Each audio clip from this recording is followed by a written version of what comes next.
नमस्कार साथियों, तो चलते हैं आज के कुछ इम्पोर्टेंट क्वेश्चंस की तरफ जो कि एएनएम जीएनएम की परीक्षाएं सब आ रही हैं लोक सेवा आयोग से, उनके लिए ज़रूरी है। तो क्या है भोजन की क्रमानुकुंचन गति? भोजन की क्रमानुकुंचन गति यानी कि पेरिस्टालसिस मूवमेंट से क्या तात्पर्य है? तो इसमें 4 ऑप्शन दिए गए हैं। भोजन का पाचन, भोजन की आहार नाल में आगे की तरफ गति, भोजन का रासायनिक पाचन, भोजन को छोटे छोटे टुकड़ों में तोड़ना। तो इसका सही उत्तर है कि भोजन की क्रमानुकुंचन गति यानी कि पेरिस्टालसिस मूवमेंट से तात्पर्य है कि भोजन की आहार नाल में आगे की तरफ गति। तो इसका बी ऑप्शन सही है। नेक्स्ट है कि आहार नाल की परतों में पाए जाने वाले तंत्रिका जालकों यानी कि नर्व प्लेक्सस का क्या तात्पर्य है? ऑप्शन है भोजन का पाचन, अपचित भोजन का त्याग करना, मांसपेशियों के संकुचन यानी कि कॉन्स्ट्रक्शन एवं फैलाव रिलैक्सेशन के द्वारा आहार नाल में उपस्थित भोजन को आगे खिसकाना। तो इसमें देखिए सही आंसर जो है कि आहार नाल की परतों में पाए जाने वाले तंत्रिका जालकों यानी कि नर्व प्लेक्सस का कार्य है मांसपेशियों में संकुचन यानी कि कॉन्ट्रैक्शन एवं फैलाव रिलैक्सेशन के द्वारा आहार नाल में उपस्थित भोजन को आगे खिसकाना। सी। नेक्स्ट है पित्त यानी कि बाइल का निर्माण किस अंग के द्वारा होता है? ऑप्शन दिए गए हैं लीवर, अग्नाशय यानी पेनक्रियाज, आंत यानी इंटेस्टाइन, पित्ताशय यानी कि गॉल ब्लेडर। तो इसका सही आंसर है कि पित्त यानी बाइल का निर्माण किस अंग द्वारा होता है? तो इसमें आंसर ए है लीवर। नेक्स्ट चलते हैं कि शरीर में पित्त यानी कि बाइल का संग्रहण कहाँ होता है? और इसमें ऑप्शन दिए गए हैं लीवर, अग्नाशय, आंत और पित्ताशय। तो इसमें जो सही आंसर है वो है पित्ताशय, यानी कि शरीर में पित्त यानी कि बाइल का संग्रहण होता है पित्ताशय में। नेक्स्ट है कि आहार नाल में पैरासिम्पैथेटिक तंतुओं के उत्तेजित होने का क्या प्रभाव दिखाई देगा?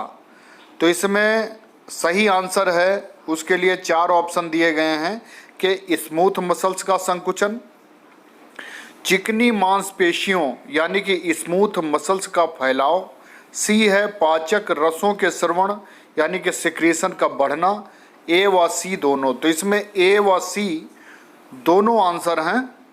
तो इसका मतलब हुआ कि आहार नाल में पैरासिम्पैथेटिक तंतुओं के उत्तेजित होने का क्या प्रभाव दिखाई देगा? तो ए है स्मूथ मसल्स का संकुचन और सी है पाचक रसों के श्रवण यानी कि सिक्रीशन का बढ़ना।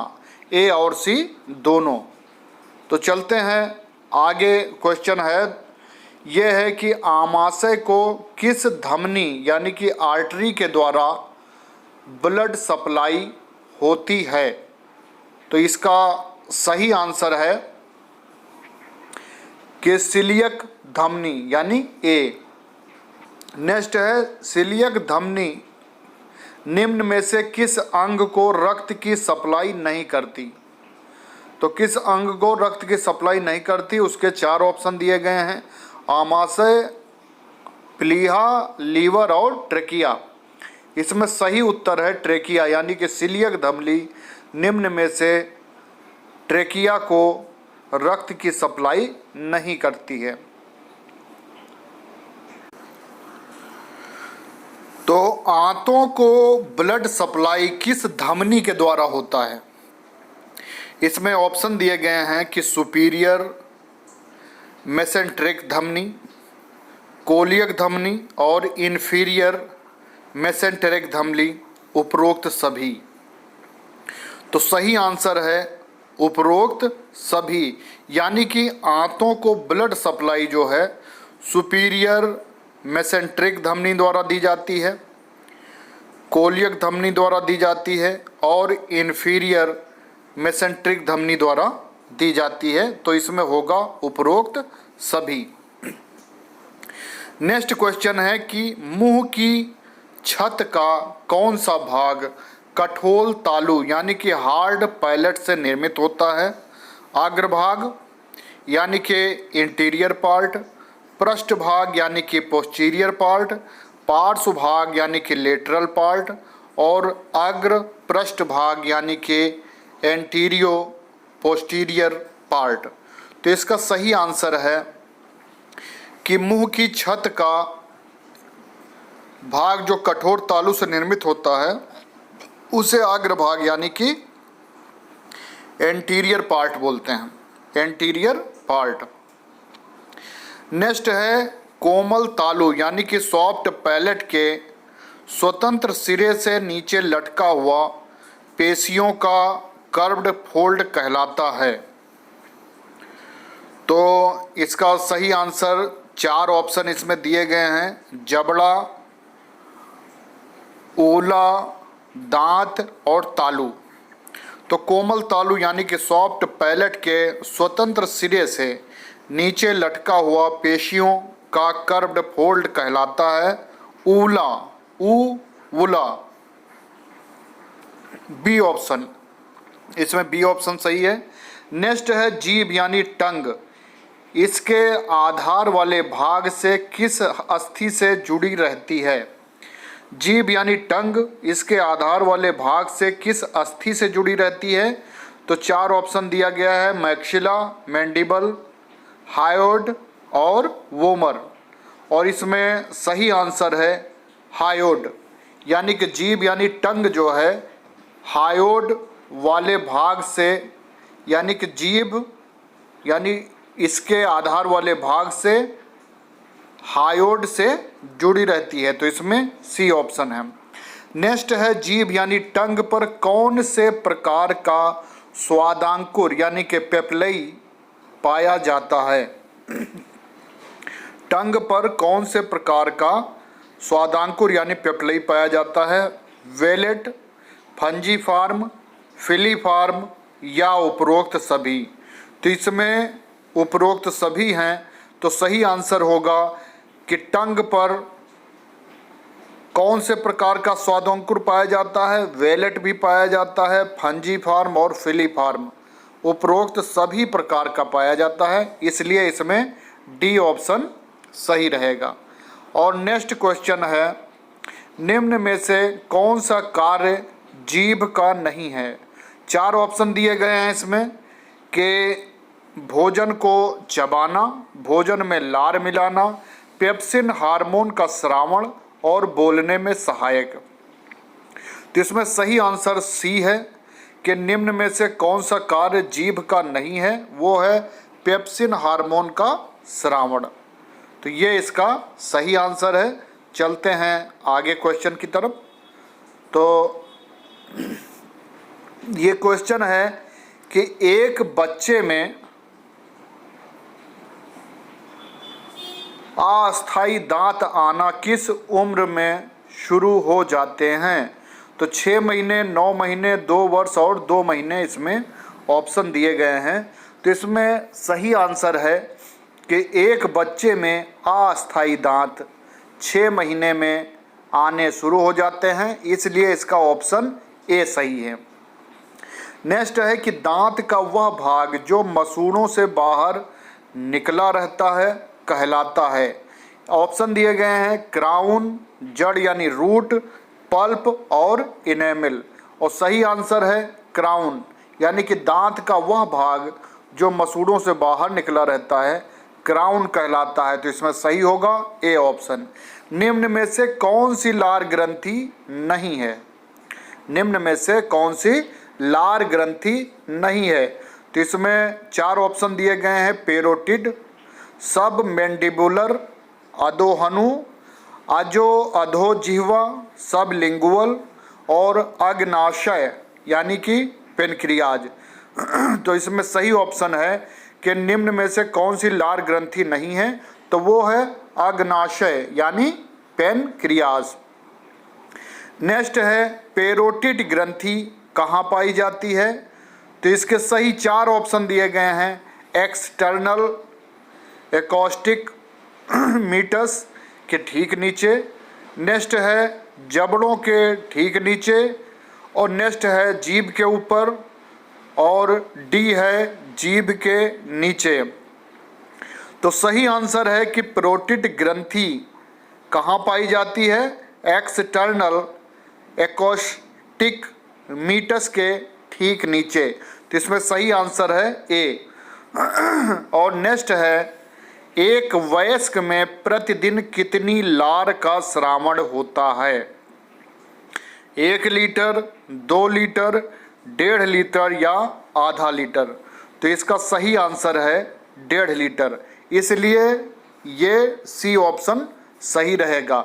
एक वयस्क में प्रतिदिन 1.5 लीटर लार का श्रावण होता है। अब इसमें नेक्स्ट क्वेश्चन में क्या है? ग्रास नाल यानी कि ओसाफेगस की लंबाई एक वयस्क में कितनी होती है? 25 सेंटीमीटर, 15 सेंटीमीटर, 50 सेंटीमीटर या 40 सेंटीमीटर? तो सही आंसर है 25 सेंटीमीटर, इसलिए ग्रास नाल की लंबाई एक वयस्क में कितनी होती है? 25 सेंटीमीटर, ये सही रहेगा। और नेक्स्ट है कि ग्रास नाल ओसाफेगस कहाँ पाई जाती है? ट्रेकिया व हृदय के पीछे, ट्रेकिया व हृदय के आगे, ट्रेकिया के नीचे, आमाशय के नीचे? तो इसमें देखिए 4 ऑप्शन दिए गए हैं कि ग्रास नाल यानी ओसाफेगस कहाँ पाई जाती है। तो इसका सही आंसर ए है, ट्रेकिया व हृदय के पीछे। नेक्स्ट है ग्रास नाल यानी कि ओसाफेगस का ऊपरी स्फिंक्टर क्या कहलाता है? 4 ऑप्शन है, कार्डियक, क्रिकोफेरेंजियल, और नेक्स्ट है पाइलोरिक और गैस्ट्रिक। तो इसमें सही आंसर है कि ग्रास नाल ओसाफेगस का ऊपरी स्फिंक्टर क्रिकोफेरेंजियल कहलाता है। तो बी ऑप्शन सही रहेगा। नेक्स्ट है टर्म रेगुर्गिटेशन का क्या मतलब होता है? भोजन को वापस पीछे की तरफ मूवमेंट कराना, ये इसका सही आंसर है। और नेक्स्ट क्वेश्चन की तरफ चलते हैं हम। तो वो है नेक्स्ट क्वेश्चन कि आमाशय की आकृति अंग्रेजी के किस अक्षर के समान होती है? ऑप्शन दिए गए हैं एल, जे, एस और आई। तो स्टमक यानी आमाशय की आकृति अंग्रेजी के जे आकार की होती है। तो जे आकार की है, तो इसमें बी ऑप्शन सही रहेगा। निम्न में से कौन से अंग आमाशय के पृष्ठ यानी कि पोस्टीरियर में पाए जाते हैं? तो 4 ऑप्शन दिया गया। यकृत का बायां पिंड यानी कि लेफ्ट लोब ऑफ लीवर, और नेक्स्ट है अग्नाशय यानी पेनक्रियाज, किडनी, एड्रिनल ग्रंथि, और नेक्स्ट है डायफ्राम एवं ग्रास नाल यानी कि ओसाफेगस और यकृत या किडनी। तो इसमें सही आंसर है कि निम्न में से कौन सा अंग आमाशय के पृष्ठ यानी कि पोस्टीरियर में पाए जाते हैं? तो उसका सही आंसर है पेनक्रियाज, किडनी, एड्रिनल ग्रंथि। और नेक्स्ट क्वेश्चन है कि निम्न में से आमाशय के बारे में कौन सा कथन सत्य है? कौन सा कथन आमाशय के बारे में सत्य है? तो चारों ऑप्शन हम आपको बताते हैं। यह कार्डियक यानी कि स्फिंक्टर पर ग्रासनाल से जुड़ा रहता है। इसमें 2 कर्वेचर पाए जाते हैं। यह नीचे की तरफ पाइलोरिक छिद्र द्वारा ग्रहणी के साथ जुड़ा होता है। तो सही आंसर है कि ये तीनों चीज़ें जो है आमाशय के बारे में सही हैं। तो इसमें आंसर रहेगा उपरोक्त सभी। आमाशय के बारे में कौन सा कथन सत्य है? तो ये तीनों कथन आमाशय के बारे में सत्य हैं, इसीलिए इसमें डी आंसर रहेगा कि उपरोक्त सभी। नेक्स्ट क्वेश्चन है, जब आमाशय इनएक्टिव होता है तब पालोरिक छिद्र क्या होता है, बंद हो जाता है या रिलैक्स रहता है या संकुचित रहता है या खुला या बंद हो सकता है। तो इसमें सही आंसर है रिलैक्स रहता है, यानी कि बी आंसर। जब आमाशय इनएक्टिव होता है तब पालोरिक छिद्र रिलैक्स रहता है। नेक्स्ट क्वेश्चन है कि आमाशय की मसल्स लेयर में कितनी परतें पाई जाती हैं, 1 2 3 4। तो आमाशय की मसल लेयर में 3 परतें पाई जाती हैं। रियुग क्या होते हैं, आमाशय की मसल लेयर में पाए जाने वाले लंबवत यानी कि लॉन्गिट्यूडिनल वलन होते हैं। आमाशय की म्यूकोजा में पाए जाने वाले लंबवत वलन। और नेक्स्ट है एंजाइम स्रावित करने वाली ग्रंथियां। और नेक्स्ट है आमाशय में उपस्थित भोजन। तो इसका सही आंसर है कि रियुग क्या होते हैं, आमाशय की म्यूकोजा में पाए जाने वाला लंबवत यानी कि लॉन्गिट्यूडिनल वलन। नेक्स्ट है गैस्ट्रिक रस का श्रावण कहाँ होता है, तो कहाँ होता है, आमाशय में। तो ये इसका है। अब चलते हैं नेक्स्ट क्वेश्चन की ओर। सभी लोग सभी आंसर ध्यान से सुने, समझें और याद करने का प्रयास करें, क्योंकि समय अब ज़्यादा नहीं रह गया एग्ज़ाम के लिए, तो इसलिए बड़ा ही सीरियसली सारे काम करें। नेक्स्ट है कि निम्न में से कौन सा पदार्थ जठर यानी कि गैस्ट्रिक रस में नहीं पाया जाता। और इसमें आंसर है पेप्सिन, HCl, ट्रिप्सिन और ये है इंट्रिंसिक फैक्टर। तो निम्न में से कौन सा पदार्थ जठर यानी गैस्ट्रिक रस में नहीं पाया जाता, वो है ट्रिप्सिन। ट्रिप्सिन सी ऑप्शन सही है इसमें। और नेक्स्ट चलते हैं, जठर रस यानी कि गैस्ट्रिक जूस में पाए जाने वाला इंट्रिंसिक फैक्टर का श्रावण किसके द्वारा होता है। तो इसमें है जठर कोशिकाओं यानी कि गैस्ट्रिक सेल्स द्वारा, लार ग्रंथियों द्वारा, पेराइटल कोशिकाओं द्वारा या गोबलेट कोशिकाओं द्वारा। तो सही आंसर है पेराइटल कोशिकाओं द्वारा। तो सी ऑप्शन इसमें सही रहेगा। जठर रस गैस्ट्रिक जूस में पाए जाने वाला इंट्रिंसिक फैक्टर का श्रावण पेराइटल कोशिकाओं द्वारा होता है। नेक्स्ट क्वेश्चन है कि निम्न में से कौन सा एंजाइम गैस्ट्रिक रस में पाया जाता है। ऑप्शन दिए गए हैं टाइलिन, पेप्सिन, ट्रिप्सिन और गैस्ट्रिन। तो इसमें सही आंसर है कि निम्न में से कौन सा एंजाइम गैस्ट्रिक रस में पाया जाता है। तो सही आंसर है पेप्सिन। अब आगे चलते हैं। नेक्स्ट क्वेश्चन है, जठर रस यानी कि गैस्ट्रिक जूस में पाए जाने वाले HCl का कार्य नहीं है। क्या नहीं है कार्य, भोजन को अम्लीय बनाना, पेप्सिनोजन को पेप्सिन में बदलना, रोगाणुओं को मारना, शर्करा का पाचन करना। तो सही आंसर है इसमें जठर रस यानी कि गैस्ट्रिक जूस में पाए जाने वाले HCl का कार्य नहीं है शर्करा का पाचन करना। नेक्स्ट क्वेश्चन है, पेप्सिन किस pH पर सर्वाधिक सक्रिय रहता है। पेप्सिन किस pH पर सर्वाधिक सक्रिय रहता है। तो इसका सही आंसर है pH equal to 1.5 -3.5। Next question है, जठर रस यानी कि गैस्ट्रिक जूस में पाए जाने वाले इंट्रिंसिक फैक्टर का क्या कार्य है। तो जठर रस में पाए जाने वाले इंट्रिंसिक फैक्टर का क्या कार्य है, 4 ऑप्शन इसमें दिए गए हैं। भोजन का पाचन, विटामिन B12 का अवशोषण, ग्लूकोज का अवशोषण, अमीनो अम्लों का अवशोषण। तो इसमें सही आंसर है अमीनो अम्लों का अवशोषण, यानी कि जठर रस गैस्ट्रिक जूस में पाए जाने वाले इंट्रिंसिक फैक्टर का कार्य है अमीनो अम्लों का अवशोषण।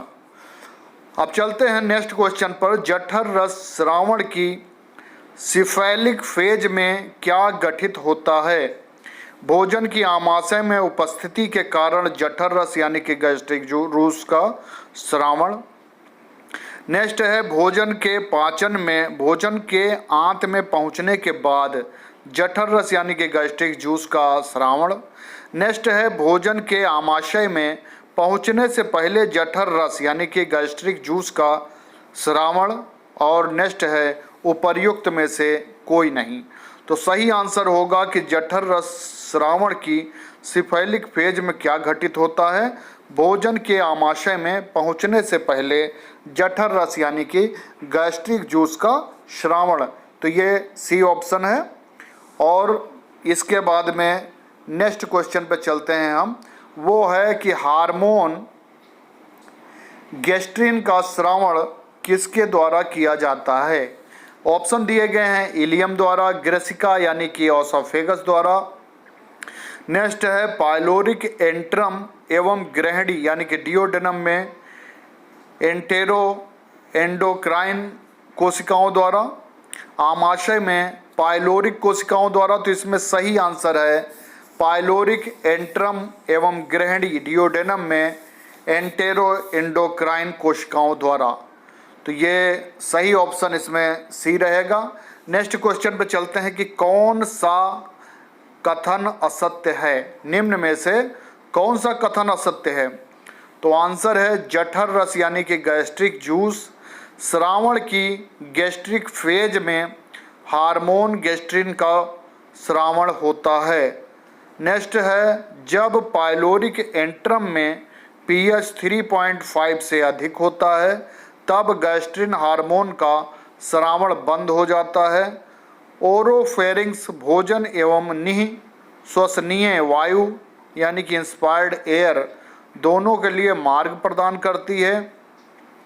और लास्ट है म्यूकस हैज लुब्रिकेटिंग इफेक्ट।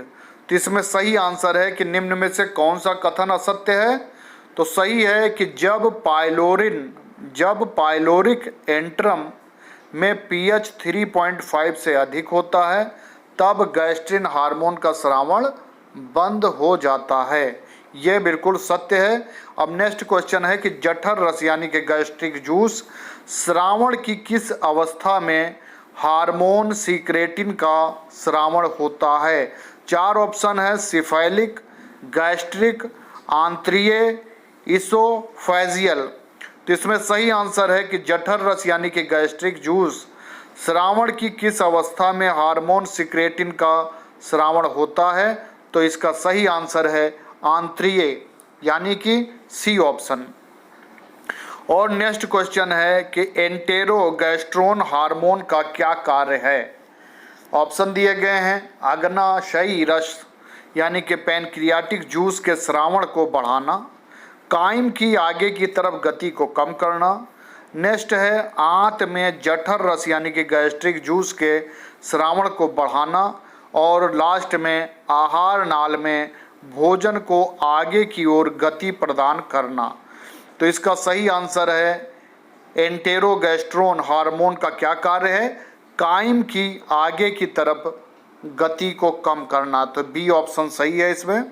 अब चलते हैं आगे क्वेश्चन पे। तो ये है कि निम्न में से कौन सा आमाशय का कार्य नहीं है?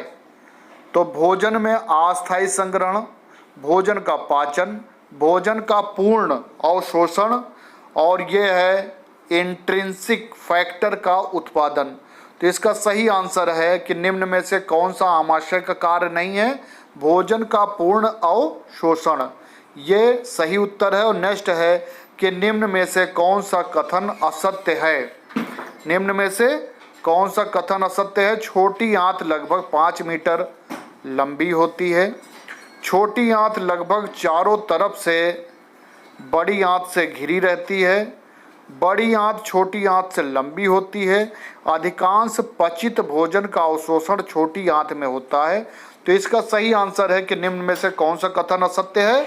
बड़ी आंत छोटी आंत से लंबी होती है, जबकि सही क्या है कि छोटी आंत से बड़ी आंत लंबी होती है। तो चलते हैं नेक्स्ट क्वेश्चन की तरफ कि ग्रहणी यानी कि डिओडेनम की लंबाई लगभग कितनी होती है? 25 सेंटीमीटर, 1 मीटर, 3 मीटर, 10 मीटर। तो इसका सही आंसर है 25 सेंटीमीटर, यानी कि डिओडेनम यानी कि ग्रहणी की लंबाई लगभग 25 सेंटीमीटर होती है। नेक्स्ट क्वेश्चन है पित्त यानी बाइल एवं अग्नाशयी रस यानी पैनक्रियाटिक जूस का श्रावण कहाँ होता है? तो कहाँ होता है? इलियम में, ग्रहणी में, जेजुनम में, आमाशय में। तो सही आंसर है ग्रहणी में, इसलिए बी सही रहेगा। नेक्स्ट है पेप्सिन मुख्यतः किसके पाचन में सहायक है? प्रोटीन, वसा, कार्बोहाइड्रेट, विटामिन। तो इसमें सही आंसर है प्रोटीन यानी ए। पेप्सिन मुख्यतः किसके पाचन में सहायक होता है? प्रोटीन। नेक्स्ट है निम्न में से कौन सा छोटी आंत का भाग नहीं है? ग्रहणी, इलियम, कोलोन, जेजुनम। तो इसका सही आंसर है कोलोन यानी कि सी सही रहेगा। नेक्स्ट है ग्रहणी में पित्त यानी बाइल एवं अग्नाशयी रस पैनक्रियाटिक जूस का श्रावण किसके द्वारा होता है? बाइल डक्ट द्वारा, पैनक्रियाटिक डक्ट द्वारा, सिस्टिक डक्ट द्वारा या हिपैटो पैनक्रियाटिक डक्ट द्वारा। तो सही आंसर है हिपैटो पैनक्रियाटिक डक्ट द्वारा। तो इसमें ऑप्शन डी सही रहेगा। नेक्स्ट क्वेश्चन है कि ग्रहणी में हिपैटो पैनक्रियाटिक डक्ट के खुलने वाले स्थान पर कौन सा छिद्र गार्ड की तरह कार्य करता है? पाइलोरिक छिद्र, ओडी का छिद्र, कार्डियक छिद्र या मिट्रल छिद्र। तो इसमें सही आंसर रहेगा ओडी का छिद्र, इसलिए बी सही रहेगा। नेक्स्ट क्वेश्चन है कि